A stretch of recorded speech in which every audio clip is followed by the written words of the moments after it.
Imagina só, estar curtindo a sua adolescência com a sua namorada e fazendo planos para o final de semana, quando seu amigo cientista pede ajuda em um projeto. Entretanto, na noite em que combinaram de pôr ele em ação, são surpreendidos com novos acontecimentos e o protagonista é mandado para o passado. Agora, ele precisa retornar à sua realidade e cuidar para que não faça nada que irá modificar o futuro e sua existência.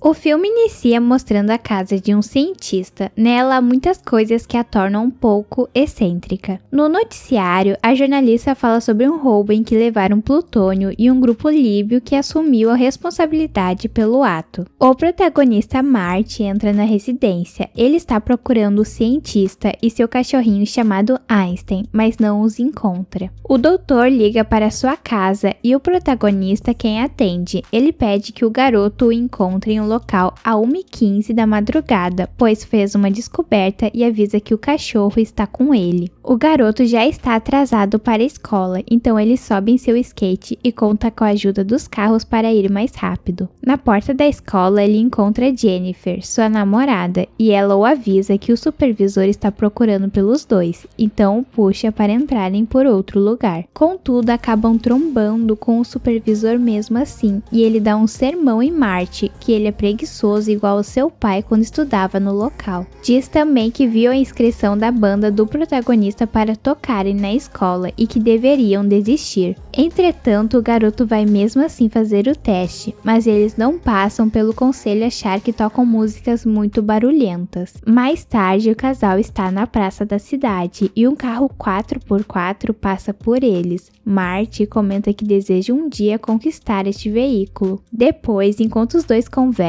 o protagonista explica a Jennifer que a mãe dele não a acha uma boa companhia e que ela fala como se nunca tivesse feito algo assim em sua adolescência, como ficar com um rapaz. Quando estão prestes a se beijar, uma mulher se aproxima pedindo dinheiro para salvar o relógio que está atrás do casal. Ele foi atingido por um raio há anos e desde então não voltou a funcionar. O prefeito da cidade, chamado Wilson, deseja o substituir e algumas pessoas estão fazendo uma campanha para arrecadar dinheiro para arrumá-lo. Marty dá uns trocados a ela e está pronto para curtir mais um momento junto com a sua namorada, mas o pai dela chega e a pede que entre no carro. O garoto volta para sua casa e ao chegar descobre que o carro que ele usaria para sair com Jennifer no outro dia estava sendo guinchado e deu perda total. O chefe de seu pai, chamado Biff, foi quem bateu o carro e por mais que a culpa seja dele, disse que não se responsabilizará pelo que aconteceu ao veículo. E ainda assim cobra de George alguns relatórios que era para ele fazer, mas pediu que o homem fizesse e depois passaria para sua letra. Biff vai embora e George sabe o que seu filho dirá, mas explica que não leva jeito para brigas, ainda mais com um valentão como seu chefe. Na mesa de jantar estão todos os de sua família reunidos e sua mãe Lorraine traz um bolo para comerem, que era para ser para seu tio Joey, contudo a sua condicional foi negada. A irmã de Marty, chamada Linda, o avisa que Jennifer ligou 2 vezes e Lorraine ressalta mais uma vez não gostar dessa garota, por achar que mulheres que vão atrás dos homens são desesperadas e não mostram seu valor. Sua filha tenta explicar que não há nada de errado nisso, mas a sua mãe não leva o comentário em consideração.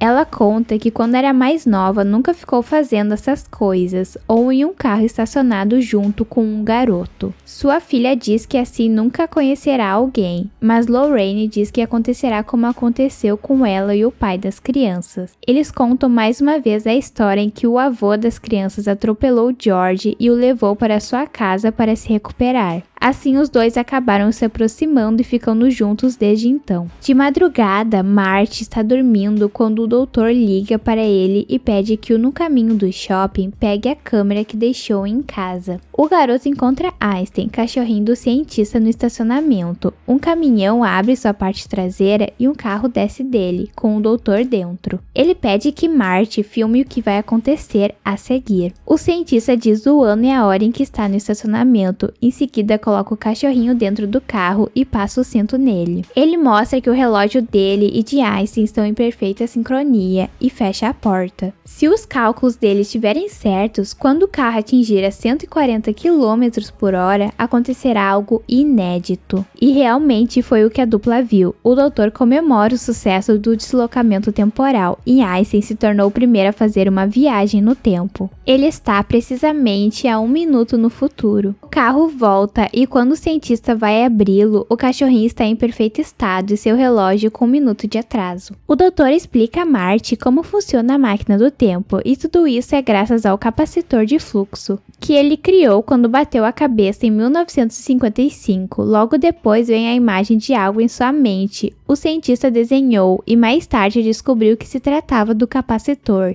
O cientista levou 30 anos para torná-lo realidade e usou quase toda a fortuna de sua família para isso. Marty pergunta se ele usa gasolina comum para fazer funcionar o carro, mas o doutor explica que é algo mais potente, plutônio. O garoto pergunta se está lidando com algo nuclear, mas o cientista explica que na verdade ele é elétrico, mas precisa de uma reação nuclear para gerar 1,21 gigawatts de eletricidade. Marty sabe que se não pode comprar plutônio em lojas, então questiona se foi roubado e o doutor confirma que sim, de um grupo formado por líbios. Eles queriam que o cientista construísse uma bomba, então ele deu uma que não funcionava a eles e roubou o elemento antes que o pegassem. Para abastecer o carro, os dois precisam usar roupas de proteção nuclear. Marty filma o doutor que vai fazer uma viagem para 25 anos no futuro. Quando o homem está se apresentando novamente à câmera, se lembra que esqueceu de carregar plutônio extra para poder voltar, senão ficaria preso no futuro. Einstein começa a latir e o cientista entra em desespero. O grupo líbio o acharam e buscam por vingança. Eles atiram e o doutor tenta fazer o mesmo, mas a sua arma não funciona. O grupo encurrala o cientista e descarregam balas nele. Marty grita pela vida de seu amigo, mas precisa fugir também. Entretanto, também acaba encurralado, mas o atirador precisa recarregar a arma, o que dá tempo do garoto entrar no carro. Começa uma perseguição e quando Marty olha no retrovisor, o homem está apontando um lança-míssel para ele. Então o garoto acelera o máximo que dá no carro para salvar a sua vida. Entretanto, isso faz com que ele vá para outro local, já que atingiu a velocidade necessária para a viagem no tempo. O carro vai parar em um estábulo e uma família vai ver do que se trata, quando eles se deparam com Marty saindo vestido com a roupa de proteção, algo que nunca tinha sido visto antes, e fogem com medo do que pode ser. Eles acham que é um mutante e o pai da família volta atirando. O protagonista entra no carro e foge, entretanto percebe que está em outra época quando tudo que era para ter construções está vazio. O carro para de funcionar e ele vai pedir ajuda a outro veículo que passa na estrada, mas o casal não para por causa de sua roupa que os assusta. Marty empurra o carro para trás de uma placa e o esconde. Ele chega ao centro da cidade e percebe muitas coisas diferentes do que está acostumado. Uma das principais é o relógio que aquela mulher queria salvar mais cedo. Ele está funcionando perfeitamente. O garoto percebe que dentro de uma lanchonete há um telefone público e corre para usá-lo. Ele tenta ligar para o doutor, entretanto o homem não o atende. Marty está tomando café quando Biff entra na lanchonete. Ele chama pelo seu sobrenome e o garoto acredita ser com ele, contudo logo percebe que está sentado ao lado de seu pai.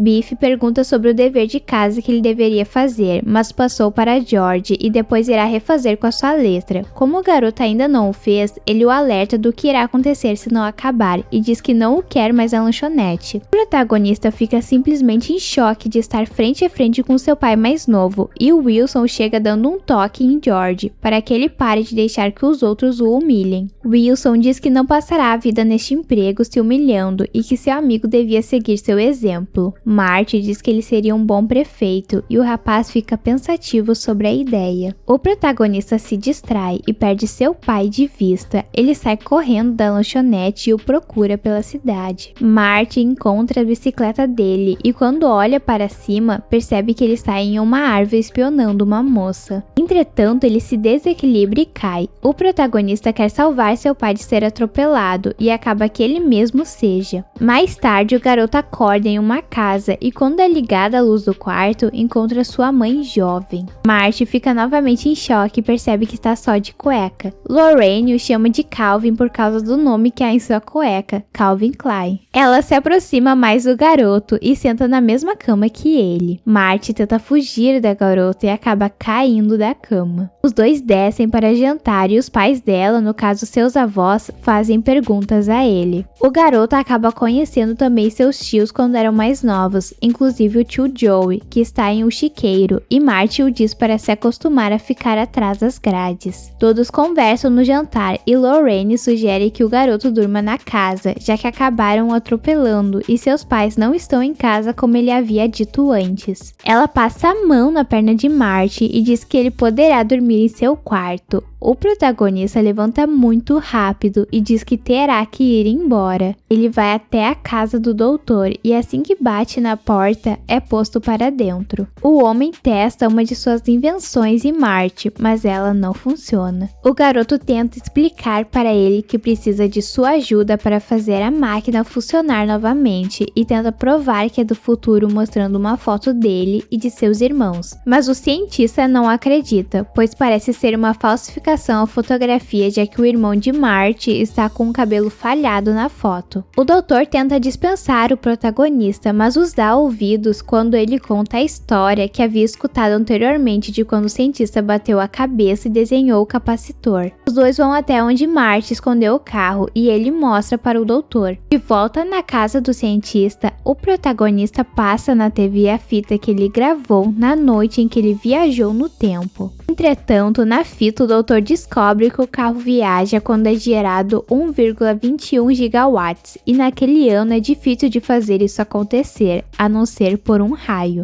Neste momento, Marty mostra a ele o folheto que aquela mulher do relógio do centro da cidade havia lhe dado mais cedo, onde diz que no próximo sábado haverá uma tempestade em que um raio fará o relógio parar de funcionar. O cientista diz que o garoto não pode sair de casa até lá, pois isso pode fazer com que ele mude algo do futuro que interfira na sua existência. Quando Marty diz que encontrou com seus pais, o doutor pede para ver a fotografia dele e de seus irmãos novamente. O irmão mais velho do protagonista começa a desaparecer. Os dois vão até a escola para que o protagonista tente consertar as coisas e fazer com que seus pais se apaixonem novamente. Ele leva George até Lorraine para apresentá-los, mas a garota presta mais atenção em Marty. O doutor percebe que a mãe do garoto está apaixonada por ele e eles armam um plano em que George convidará ela para ir ao baile e eles se beijarão pela primeira vez, assim como a história verdadeira dos dois. Marty chega novamente em George, pergunta o que o garoto está fazendo e ele responde que está escrevendo histórias de ficção científica. O protagonista coloca seu plano em ação e fala para seu pai que Lorraine gostaria de ir ao baile com ele, é só ele convidá-la. Mas George não acredita ser verdade e que ela preferiria ir com Biff. Marty não entende o porquê dele ter dito isso e quando olha para trás, enxerga o rapaz implicando com a sua mãe. Marty, incomodado, puxa o homem e diz para ele escutar quando Lorraine dizer para ele não encostar nela. Os dois vão começar a brigar quando o inspetor chega e Biff decide encerrar a discussão. Marty vai atrás de seu pai de novo e tenta mais uma vez convencê-lo a convidar Lorraine ao baile, mas ele diz que não irá e ninguém fará com que ele mude de ideia. Então o protagonista veste a sua roupa nuclear e no meio da noite faz uma visitinha a seu pai, o que no outro dia resulta em ele procurando Lorraine para convidá-la ao baile. Os dois vão até a lanchonete e antes que George pudesse falar o que queria a garota, Biff aparece caçando briga. O rapaz diz que já havia o avisado para não aparecer mais ali e quando começa a ir para cima do pai do protagonista, Marty coloca o pé para que ele caia. Depois, o distrai e lhe dá um soco no rosto. O grupo de Biff e o próprio saem atrás de Marty, que com um skate improvisado improvisado foge pela cidade. A perseguição acaba com um grupo ainda no carro, mas ele está cheio de esterco. O protagonista volta para a casa do doutor e quando vai contar sobre o que aconteceu com ele na noite da viagem no tempo, o cientista diz que não quer saber nada do futuro para não pôr sua existência em risco. O doutor mostra ao garoto o plano que montou para mandá-lo de volta. Contudo, quando vão fazer uma simulação na maquete, ela não dá muito certo e o carrinho pega fogo. Alguém bate na porta e os dois cobrem a máquina do tempo. É a Lorraine e ela seguiu Marty até a casa do cientista. A garota sugere que o protagonista convide para o baile, mas o garoto pergunta se George não a convidou.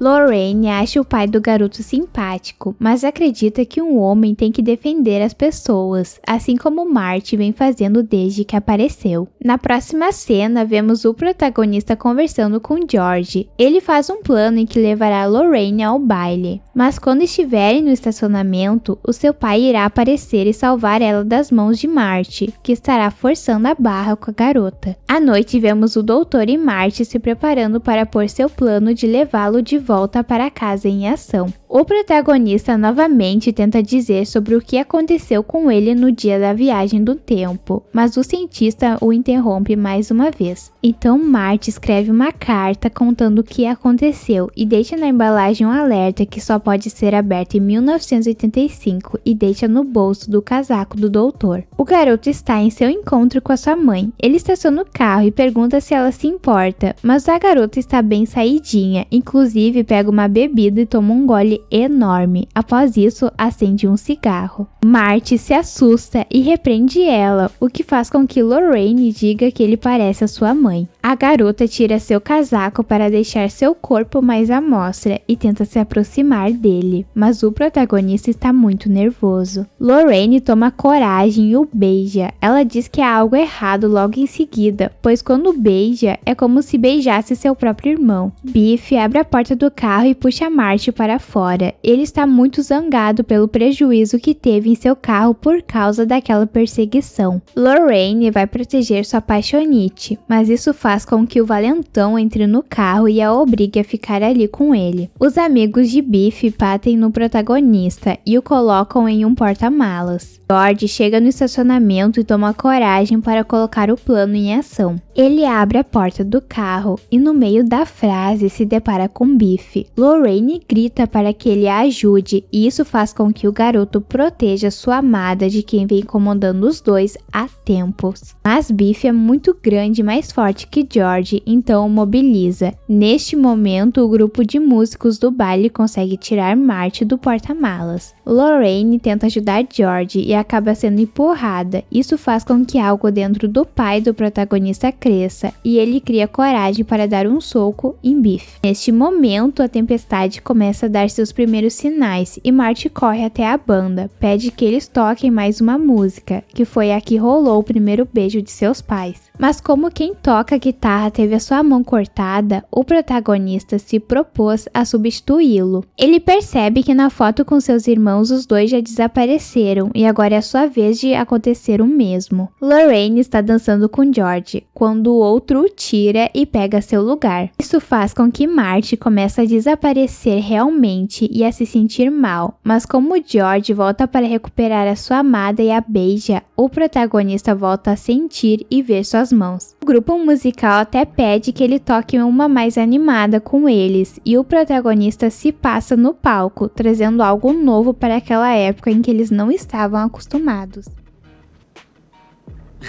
Marty se despede de Lorraine e George, deixando lembranças boas com eles. O doutor já começa a se desesperar com o atraso do garoto, mas ele chega a tempo. O protagonista está entusiasmado por ter visto seu pai enfrentar Biff, algo que ele nunca tinha feito anteriormente, e o cientista tem medo que com essa informação, algo no futuro tenha mudado. Os dois se despedem, e quando Marty está entrando no carro, o doutor percebe que há uma carta em seu bolso. Ele começa a surtar sobre ter ter dito que não queria informações sobre o futuro e rasga a carta. Neste momento, um galho de árvore cai, o que faz com que a ligação de fios que faria o raio ser conduzido até o carro seja desconectado. Marty ajuda o doutor a subir no prédio e a pegar os cabos novamente. O cientista arrisca a sua vida para fazer aquele garoto voltar à sua realidade. Marty, dentro do carro, muda o horário em que voltará para 10 minutos mais cedo, para assim tentar impedir que o doutor seja atingido pelas balas, mas o carro para de funcionar neste momento. Frustrado, batendo a sua cabeça no volante, consegue fazer com que o carro pegue. Agora quem enfrenta mais problemas é o cientista, que ao conseguir conectar um cabo, outro se desconecta. Ele usa como tirolesa os cabos e consegue chegar a tempo no chão. Quando está quase interligando os cabos, o raio atinge o prédio e percorre os fios. O corpo do cientista é atingido junto e serve como meio para que a eletricidade chegue ao outro fio. O doutor comemora o sucesso de seu plano. Marty consegue voltar à sua época e quando tenta fazer o carro pegar novamente, o grupo de líbios passa por ele, então o protagonista resolve ir correndo para tentar alcançar seu amigo com vida. Entretanto, ele chega no momento em que o doutor é atingido e descobre também que logo depois que ele foi para o futuro, o grupo se chocou com algo. Marty corre para ajudar o cientista. Ele já começa a se emocionar pela perda de seu amigo quando o doutor abre seus olhos perfeitamente bem. Acontece que ele leu a carta que o protagonista havia deixado no passado e se protegeu com um colete. O cientista deixa o garoto em casa e irá agora partir para 30 anos no futuro, junto com Einstein. Marty acorda no dia seguinte em seu quarto. Enquanto está caminhando por sua casa, percebe que ela está um pouco diferente do que ele se lembrava. Seus irmãos também estão se vestindo diferentes, principalmente o mais velho que está vestido de terno e diz que irá para o escritório. George e Lorraine aparecem. O protagonista se espanta com a diferença. Eles estão mais magros e felizes, principalmente quando a sua mãe diz gostar de Jennifer. Marty diz que não tem como ir ao encontro de hoje à noite com a garota, pois o carro havia sido batido e quando seu pai vai abrir a porta para verificar, o protagonista descobre que Biff que trabalha para eles. Para sua surpresa, também chega a novidade que seu pai é escritor e o lote do novo livro de ficção científica com romance acabou de chegar. E para melhorar, Biff entrega para Marty as chaves de seu carro. Ele descobre ter o veículo que havia dito para sua namorada que era seu sonho mais cedo. Jennifer aparece na garagem e Marty reage como se não a visse há muito tempo. Na hora que ele vai matar a saudade de sua namorada, o doutor aparece com um carro e diz que os dois precisam entrar para irem para o futuro, pois há algo envolvendo seus filhos que eles precisam ver. O protagonista diz para ele tomar cuidado, pois a rua é curva, mas o cientista diz que eles não precisam de ruas para onde vão, e o carro começa a se modificar e flutuar. O que vocês acharam desse filme maravilhoso? Eu particularmente adoro. Espero que tenham gostado do resumo, deixem as suas sugestões nos comentários e se inscrevam. Se gostaram do vídeo, curtam e compartilhem para me ajudar. Até a próxima!